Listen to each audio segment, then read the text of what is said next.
Good late Tuesday evening. I am certified meteorologist Nick Kelly back in on this July 30th of 2019. After we had to deal with some patchy fog this morning, we were treated to a quiet day, even though it was still warm and muggy. We'll do it again tomorrow. This time, though, we'll be dealing with some thunderstorms during the morning hours Wednesday. Then we'll have a much better shot, a couple rounds, rather, of rain and thunderstorms to take us into the weekend to kick things off. Let's start with the time-lapse from Indigo Sky just outside of Seneca, Missouri. We had a little bit of patchy fog this morning in some spots, and then everybody had a quiet day overall. Mostly sunny skies all the way up to about sunset this evening. Still remarkable, over the past 10 days, we had just one day, that Sunday, where we had a high 93 before the thunderstorms cooled us down last week. And by cool, I think it's very apropos considering we spent most of last week in the lower to middle 80s. We were back near 90 Sunday, and we're still a bit below normal, but today and yesterday we had to deal with highs around 88 degrees. So where do we go from here? Well, the thunderstorm chances, they'll start to return by tomorrow morning, and then we'll have more rain chances lining up Thursday and going into this weekend. Not only that, with the way these rain chances are setting up, we may have to watch for the potential for some heavy rain, perhaps some flash flooding too. Then, once we go into early next week, we'll trend back toward a drier setup, but we'll also allow temperatures to go back near normal. We'll be talking about highs by early to middle of next week, back in the upper 80s to about the lower 90s. From 7th and range line, just before we hit the 11 o'clock hour, we were seeing quiet skies from the east side of Joplin. The official high today, 88 at Joplin Regional Airport after we started at 66 this morning. Both numbers 4 degrees below what's considered average for this late in the month of July. The official stats from Joplin Regional, at least the current conditions at last check, had a temperature of 74. It's not too muggy outside. East breeze at 5 miles per hour, and the humidity, it's at 79%. This time around, we're not concerned about fog going throughout the course of the night, but the moisture out there will result in some thunderstorm chances to pick up.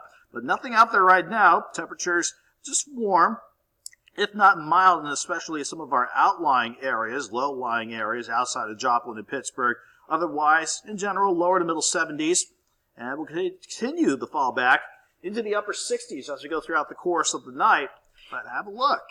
By sunrise, going through the morning drive, and in fact, the rest of our Wednesday morning, we will have a shot for some thunderstorms to work on through. Once we back off on those thunderstorm chances, we should be back easily into the mid-80s by noon on Wednesday. So where are our rain chances going to come from? Well, there's nothing on top of us to start the late night out on the Skywatch Storm Tracker. It's what's trying to really get going off to the north. We do have a complex of rain and some embedded thunderstorms in northern parts of Missouri, but really it's what's trying to get going and really become a little bit more numerous are the rain and thunderstorms coming out of Nebraska and starting to approach areas between Topeka and Kansas City along that stretch of I-70. That's all due to another disturbance riding along the northwest flow of the jet stream, and as that disturbance rides over us, that'll help steer some of those thunderstorm chances our way to start our Wednesday out. But more disturbances upstairs. We'll be lining up and wanting to ride right along the jet. And when we combine those disturbances with eventually this returning warm front, especially Thursday going into the coming weekend, that's going to really ramp up our shot for widespread rain and thunderstorms too. Let's focus on the short term before we take a look at the rest of the week. We have quiet skies to take us into the overnight, but cloud cover will be on the increase, partly to mostly cloudy. Once we get to about 5 or 6 a.m., that is when we could see some of those scattered showers and thunderstorms develop and try to sneak in as we head toward the morning commute. If we do see them, nothing too strong, nothing severe expected, but don't be surprised if we have to start our Wednesday out with these scattered areas of rain and thunderstorms. If anything, really, our rain chances on Wednesday will be just a morning affair. We'll get rid of the rain chances come Wednesday afternoon. It'll still be a warm and muggy day, but at least we'll have partly sunny skies to take us through the rest of the afternoon.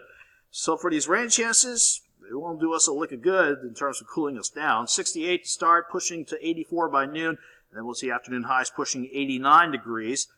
We may start Wednesday evening out on a quiet note, but we'll definitely be upping the cloud cover back up once again ahead of our next disturbance ready to work in, and that will mean more, in fact, widespread rain and thunderstorm chances picking up as we head into Thursday morning. Like Wednesday's rain chances, even though Thursday's rain chances look a little more widespread, at least in terms of the amount of area, real estate it'll cover, it'll be a morning affair. We should be drying out for Thursday afternoon, but Friday, Saturday, looking like just a soaker overall with plenty of cloud cover to go along with it.